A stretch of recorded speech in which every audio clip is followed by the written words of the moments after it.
तो आज आपके लिए जो है वो सोर्सेज ऑफ बिजनेस फाइनेंस का जो है हम यहाँ पे एक टीचिंग लर्निंग जो मेथड है उसकी मदद से आपको इस कंसेप्ट को समझाया जा रहा है। जैसा आपने अभी पिछले कुछ दिनों में पढ़ा है कि कंपनियां जो है वो क्या करती हैं, अंश बेचती हैं, शेयर जारी करके जो है वो पैसा इकट्ठा करती हैं। तो आप यहाँ इस मॉडल की मदद से जो है ये समझेंगे कि कंपनीज के सोर्सेज ऑफ बिजनेस फाइनेंस क्या होते हैं। वैसे तो बहुत सारे और भी माध्यम हैं, लेकिन मुख्य तौर पे जो एक कंपनी का जो मॉडल है, यानी जो तरीका है पैसा इकट्ठा करने का, जो तरीका है फाइनेंस इकट्ठा करने का तरीका है, वो इस मॉडल में जो है वो सारा मौजूद है। तो आप यहां नजर मारेंगे sources of business finance. Sources of business finance आप देख सकते हैं कि व्यापार को चलाने वाले जो लोग होते हैं दे आर एग्जीक्यूटिव्स। ये क्या हैं? ये मैनेजर्स, एक तरह से आप इनको कह सकते हैं आसान सी भाषा में। ये कंपनी को चलाने के लिए जो पैसा इकट्ठा करते हैं, जो वित्त इकट्ठा करते हैं, कंपनी एक्ट 2013 के तहत वो हमने यहाँ पे आपको कोशिश की है ताकि आप इसको बेहतर तरीके से समझ सकें। वैसे थ्योरेटिकली ये चैप्टर मैं आपको करवा चुका हूं, ये बहुत सारी चीजें आपको समझ आई हैं, आपने अब यहां देखना है और इसको समझना है। आपके सामने ये कंपनीज बनी हुई हैं, जैसे ये पब्लिक कंपनी है, ये प्राइवेट कंपनी है। ये जो पब्लिक कंपनी है ये आप पढ़ चुके हैं डिटेल में, ये आम जनता से पैसा इकट्ठा कर सकती है। स्टॉक मार्केट में इसके अंशों का जो है वो क्या होता है, क्रय विक्रय होता है। अर्थात एक पब्लिक कंपनी अपना अंश बेच सकती है और उन अंशों की खरीद फरोख्त जो है वो स्टॉक मार्केट में होती है। तो यहां से आप देख सकते हैं एरो लगा है, स्टॉक मार्केट की मदद से पब्लिक कंपनी पैसा इकट्ठा करती है, वित्त इकट्ठा करती है, फाइनेंस इकट्ठा करती है। मैंने आपको पहले भी कहा है कि finance is the life blood of business. इसके बिना ना तो कोई व्यापार शुरू किया जा सकता है और ना ही किसी व्यापार को सफलतापूर्वक चलाया जा सकता है। तो ये जो पब्लिक कंपनी है ये अंश बेचती है और स्टॉक मार्केट की मदद से जो है अंशों को बेचकर जो है वित्त इकट्ठा करती है ताकि किसी व्यवसाय को चलाया जा सके। इसके अलावा जो प्राइवेट कंपनी भी होती है, लेकिन प्राइवेट कंपनी को जो है वो स्टॉक मार्केट में आने का अख्तियार नहीं होता, वो स्टॉक मार्केट में आ नहीं सकती। अर्थात प्राइवेट कंपनी जो है वो अंश नहीं बेच सकती, आम जनता को आमंत्रित नहीं कर सकती।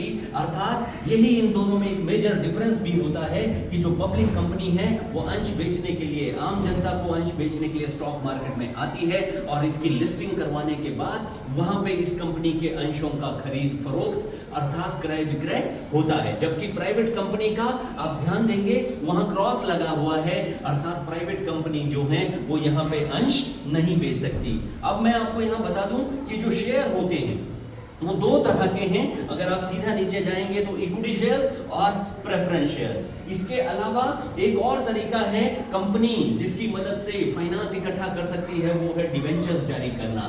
डिवेंचर आप कैसे जारी कर सकते हैं, ये बहुत अच्छा माध्यम है। आप देख सकते हैं कि कंपनी कैसे करती है, कंपनी पैसा प्राप्त करती है और डिवेंचर्स इशू करती है लोगों को, और ये बहुत अच्छा माध्यम है। ये कंपनी को लिक्विडिटी को मेंटेन करने में मदद करता है। जब कंपनी को पैसे की जरूरत होती है, फाइनेंस की जरूरत होती है, तो कंपनी क्या करती है, पैसा प्राप्त कर लेती है। और ये देखिए एरो लगा है, कंपनी देती क्या है, डिवेंचर्स। अर्थात जब कभी भी कंपनी को जो है वो जरूरत होती है, 4 साल के लिए, 5 साल के लिए जब जरूरत होती है तो वो क्या करती है, डिवेंचर्स जारी करती है और पैसा ले लेती है। 4-5 साल समय बीतने के बाद अगर कंपनी की रुपए पैसे की जरूरत खत्म हो जाती है तो company can redeem it's debentures. वो अपने ऋण पत्रों का शोधन कर सकती है।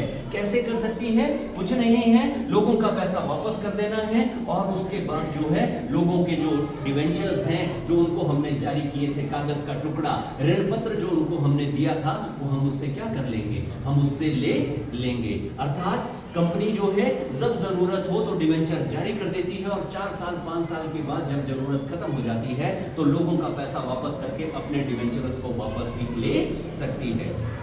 उसी तरह से शेयर्स बेच के भी कंपनी क्या करती है, अपना फाइनेंस इकट्ठा करती है। और ये शेयर्स कितने प्रकार के होते हैं आपके सामने हैं, equity shares and second is preference shares. यहाँ आप देख सकते हैं, मैंने क्रॉस यहाँ पे आपको इंडिकेट कर रहा हूँ, बता रहा हूँ इस मॉडल की मदद से। ये लगा है, ये टिक लगा है, यानी ये जो इक्विटी शेयर होल्डर हैं ये कंपनी को चलाने का काम करते हैं। They are the real owners of the company. ये कंपनी के वास्तविक स्वामी होते हैं क्योंकि दे हैव वोटिंग राइट, उनके पास मताधिकार होता है। और मताधिकार का मतलब हुआ वो कंपनी को अपनी मर्जी से चलाते हैं। कंपनी कहां पे कारोबार करेगी, किस चीज का कारोबार करेगी, ये लोग ही डिसाइड करते हैं क्योंकि उनके पास क्या होता है, मताधिकार होता है। तो they are the real owners of the company, ये कंपनी के स्वामी होते हैं, इनके पास वोटिंग राइट होता है और यही कंपनी के वास्तविक जोखिम को भी उठाते हैं। ये जो दूसरे प्रकार का अंश है प्रेफरेंस शेयर्स जिसको हम कहते हैं, ये इनके पास वोटिंग राइट नहीं होता। They don't have voting right, अर्थात ये कंपनी को चलाने में मदद नहीं करते। केवल कई परिस्थितियों में ही, कुछ परिस्थितियों में ही इनको ये अख्तियार मिलता है जब ये क्या कर सकते हैं, कंपनी में वोटिंग राइट इनको मिलता है, अन्यथा इनको नहीं मिलता। इनको सिर्फ जो डिविडेंड है वो मिलता है सालाना और उसकी दर भी फिक्स होती है 8%, 10%, 12%। वो पहले ही जब ये प्रेफरेंस शेयर बेचे जाते हैं उस वक्त ही ये तय कर दी जाती है। और ये जो है इनको वोटिंग राइट नहीं होता, अर्थात ये कंपनी को चलाने में किसी भी प्रकार की कोई भी मदद नहीं करते। उसके अलावा आप नीचे देखेंगे कि यहाँ पे स्टॉक मार्केट का ट्रेंड भी बताया गया है कि ये कैसे होता है। इसमें फ्लक्चुएशंस आती रहती हैं। जो कंपनियों के, जो पब्लिक कंपनी के अंशों को जब स्टॉक मार्केट में खरीदा और बेचा जाता है तो उनमें क्या होते हैं, उच्च वचन आते हैं, अर्थात उसमें फ्लक्चुएशंस आती रहती हैं। कभी अंशों का मूल्य जो है वो बढ़ जाता है, बढ़ता जाता है, फिर वो क्या हो जाता है, कम भी हो जाता है। कुल मिला के ये जो ट्रेंड है ये कंपनी के व्यापार की तरक्की के ऊपर निर्भर करता है। अगर कंपनी बहुत अच्छा कारोबार कर रही है, बहुत अच्छा लाभ कमा रही है, तो कंपनी के अंशों का बाजार मूल्य क्या होता जाता है, बढ़ता जाता है। और अगर ये अच्छा नहीं करती है या कई बार जो है परिस्थितियां विकट हो जाती हैं, जैसे कोरोना का समय आ गया था 3-4 साल पहले, तो क्या होता है, कंपनी को प्रॉफिट होना बंद हो जाता है, तो इनका जो बाजार मूल्य है वो भी कम होना शुरू हो जाता है। इस तरह से आप क्या देख रहे हैं, एक मॉडल है जिसकी मदद से हमने ये आपको समझाया है कि सोर्सेज ऑफ बिजनेस फाइनेंस क्या है। वैसे तो और भी साधन होते हैं, इसके अलावा भी बहुत सारे साधन हैं, जैसे हम पब्लिक डिपॉजिट की मदद से भी पैसा इकट्ठा कर सकते हैं, हम बैंक से भी लोन ले सकते हैं, रिटेन्ड अर्निंग भी एक बहुत अच्छा साधन है वित्त का। लेकिन जो मेजर सोर्सेज ऑफ फाइनेंस है वो इस मॉडल की मदद से आपको बताए गए हैं कि कंपनी जो है, कंपनी एक्ट 2013 के तहत एक पब्लिक कंपनी स्टॉक मार्केट जो है उसकी मदद से शेयर बेच सकती है और शेयर जो है इक्विटी और प्रेफरेंस हो सकते हैं, और साथ में पब्लिक कंपनी जो है डिवेंचर भी बेच सकती है। और डिवेंचर एक बहुत अच्छा माध्यम है, जब जरूरत कंपनी को पैसे की होती है तो डिवेंचर जारी कर दिए जाते हैं, जब ये जरूरत समाप्त हो जाती है तो उसके बाद डिवेंचर्स का शोधन कर दिया जाता है। उसके अलावा आपने ये देखा कि ये जो इक्विटी है, प्रेफरेंस है, इक्विटी शेयर होल्डर जो है, टिक लगा है यहाँ, आप ध्यान से अगर देखेंगे ये कंपनी के वास्तविक स्वामी होते हैं, ये कंपनी को चलाने का कार्य करते हैं, इनके पास वोटिंग राइट होता है, जबकि प्रेफरेंस शेयर होल्डर्स के पास ये चीजें नहीं होती। उसके बाद आपने इस मॉडल की मदद से ये समझा कि प्राइवेट कंपनी जो है उसको अख्तियार नहीं है स्टॉक मार्केट में आने का, वहां अपने शेयर वो बेच नहीं सकती। अगर वो बेचना ही चाहे तो सबसे पहले उसे प्राइवेट कंपनी से पब्लिक कंपनी बनना होगा, उसके बाद वो अपने अंशों को स्टॉक मार्केट में क्या कर सकती है, बेच सकती है। अन्यथा प्राइवेट कंपनी को जो है, जो वित्त इकट्ठा करना पड़ता है, अर्थात जो उसको फाइनेंस है वो अपने निजी साधनों से ही इकट्ठा करना पड़ता है, चाहे तो मित्रों से करना पड़ेगा, रिश्तेदारों से करना पड़ेगा, या यार दोस्तों से करना पड़ेगा, अपने आप अपने तरीके से ही उन्हें वो पैसा इकट्ठा करना पड़ता है। तो ये सोर्सेज ऑफ बिजनेस फाइनेंस का एक मॉडल है जिसकी मदद से मैंने एक्सप्लेन किया। अब आपकी कोई क्वेरी है, अगर आप इसमें से कोई क्वेश्चन पूछना चाहते हैं तो वो मुझसे क्लियर कर सकते हैं। ओके, सबसे पहले नामित प्लीज।